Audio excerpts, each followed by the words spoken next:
नमस्कार, आप देख रहे हैं बिहार की उड़ान यूट्यूब चैनल, जहां हर खबरें होती हैं सच्ची और सबसे तेज। बिहार से इस वक्त की सबसे बड़ी खबर सामने आ रही है। सरकार ने ऐसा फैसला लिया है जिसका सीधा असर आम लोगों और महिलाओं पर पड़ने वाला है। तो चलिए खबरों को विस्तार से समझते हैं, वीडियो के आखिर तक बने रहिए। पश्चिम एशिया संकट के बीच भारत सरकार ने 3 सदस्यीय हाई लेवल कमेटी बनाई है। गृह मंत्री अमित शाह की अध्यक्षता वाली इस समिति में विदेश मंत्री एस जयशंकर और पेट्रोलियम मंत्री हरदीप सिंह पुरी शामिल है। यह कमेटी क्षेत्र में बिगड़ते हालात, भारतीयों की सुरक्षा और कच्चे तेल की आपूर्ति पर लगातार नजर रखेगी।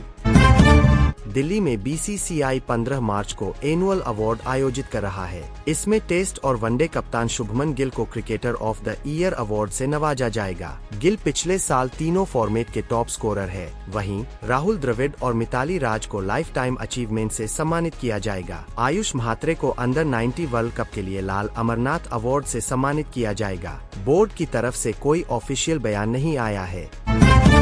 राहुल गांधी ने कहा, दुनिया तेजी से बदल रही है, संकट दरवाजे पर है। सरकार ने तुरंत कदम नहीं उठाए तो पेट्रो प्रोडक्ट करोड़ों भारतीय परिवारों के लिए समस्या बन जाएंगे। कॉम्प्रोमाइज्ड पीएम मोदी ने भारत की ऊर्जा सुरक्षा से समझौता किया है। कमजोर, दिशाहीन विदेश नीति ने देश को खतरनाक स्थिति में खड़ा किया है। अब समय सच बताने और देश को तैयार करने का है, वरना इसकी कीमत भारत के आम लोग चुकाएंगे। दिल्ली के मटियाला गांव के मछली बाजार में बुधवार देर रात भीषण आग लग गई। इस आगजनी में लगभग 400 झुग्गियां जलकर राख हो गई। आग में कई 2 पहिया वाहनों को भी नुकसान पहुंचा है। सूचना मिलते ही फायर ब्रिगेड की 9 गाड़ियां मौके पर पहुंची और करीब 2.5 घंटों की कड़ी मशक्कत के बाद आग पर काबू पाया गया। फिलहाल पुलिस आग लगने के कारणों की जाँच कर रही है। कतर में मौजूद HSBC ने ग्राहकों और कर्मचारियों की सुरक्षा को प्राथमिकता देते हुए अपनी सभी ब्रांचों को तत्काल प्रभाव से अगली सूचना तक बंद कर दिया है। यह निर्णय ईरान जंग के कारण मिडिल ईस्ट में बढ़ते क्षेत्रीय तनाव और सुरक्षा चिंताओं के बीच एहतियाती कदम के रूप में लिया गया है, जिसके चलते बैंक ने शाखाएं बंद करने का फैसला किया है। इस संबंध में बैंक ने ग्राहकों को टेक्स्ट मैसेज भी भेजा है। आंध्र प्रदेश के पूर्वी गोदावरी जिले में दूध की मिलावट के एक संदिग्ध मामले में 12 लोगों की मौत हो गई है, जबकि 8 अन्य लोग अस्पताल में भर्ती है। स्वास्थ्य विभाग के मुताबिक कोरुकोंडा मंडल के नरसापुरम गांव की वरलक्ष्मी मिल्क डेयरी से 106 परिवारों को दूध सप्लाई हुआ था। शक के बाद उसे बंद कर दिया गया है। संदिग्ध विक्रेता को हिरासत में लेकर डेयरी सील कर दी गई है। जाँच के लिए विशेष टीमें गठित की गई है। राहुल गांधी ने कहा, यूएस, इजराइल और ईरान के बीच जंग के बहुत बड़े नतीजे होंगे। दुनिया के 20% तेल सप्लाई वाले रास्ते होर्मुज को बंद कर दिया गया है। इसका हम पर बहुत बुरा असर होगा, क्योंकि हमारे तेल और नेचुरल गैस का बड़ा हिस्सा यहाँ से आता है। दर तो अभी शुरू हुआ है, रेस्टोरेंट बंद हो रहे हैं। LPG को लेकर पैनिक है। यह तो बस शुरुआत है। हम रूस से तेल क्यों नहीं लेते? हम यूएस के बोलने पर तेल लेंगे।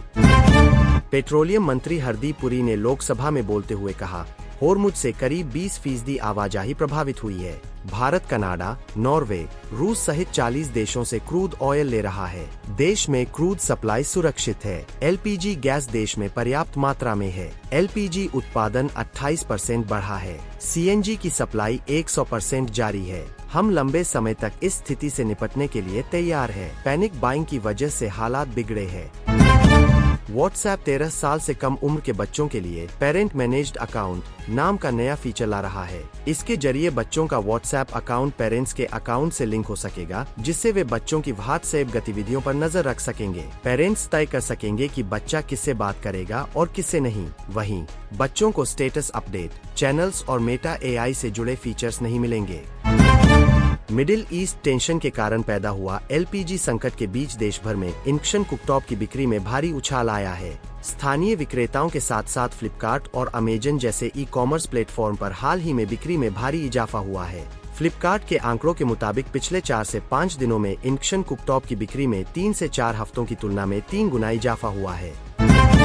जम्मू कश्मीर के पूर्व CM फारूक अब्दुल्ला के ऊपर बुधवार देर रात एक शादी समारोह में जानलेवा हमला हुआ। उनके साथ डिप्टी CM सुरेंद्र चौधरी भी मौजूद थे। इसी दौरान हमलावर ने फायरिंग कर दी। फारूक अब्दुल्ला पर हमला करने वाले आरोपी को पुलिस ने हिरासत में ले लिया है और उससे पूछताछ की जा रही है। हमलावर का नाम कमल सिंह है, जो जम्मू के पुरानी मंडी इलाके का रहने वाला है।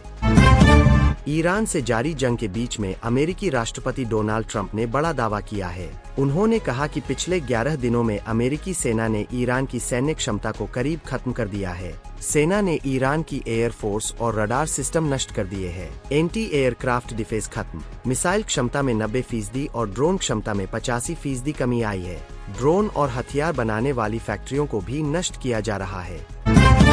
संयुक्त राष्ट्र सुरक्षा परिषद ने बहरीन की अगुवाई में लाए गए एक प्रस्ताव को पारित किया है, जिसमें ईरान से खाड़ी देशों पर अपने हमले तुरंत रोकने की मांग की गई है। प्रस्ताव में Bahrain, Kuwait, Oman, Qatar, Saudi Arab, UAE और जॉर्डन को निशाना बनाकर किए गए हमलों की कड़े शब्दों में निंदा की गई है। यह प्रस्ताव 13 वोटों के समर्थन से पारित हुआ। इसमें रूस और चीन ने मतदान में हिस्सा नहीं लिया।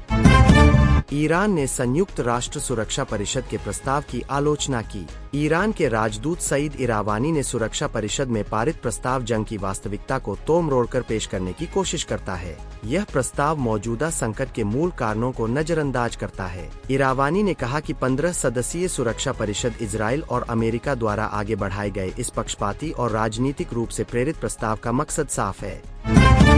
इजरायली सेना के प्रवक्ता ब्रिगेडियर जनरल एफी डेफरिन का कहना है कि इजराइल ने यह अभियान इसलिए शुरू किया है ताकि वह ईरान से पैदा हो रहे उस खतरे को खत्म कर सके जिसे वह अपने अस्तित्व के लिए गंभीर मानता है। डेफरिन ने संकेत दिया कि सैन्य अभियान तब तक जारी रहेगा जब तक सेना अपने लक्ष्य हासिल नहीं कर लेती। इजराइल के सामने इस खतरे को खत्म करने के अलावा कोई दूसरा विकल्प नहीं है।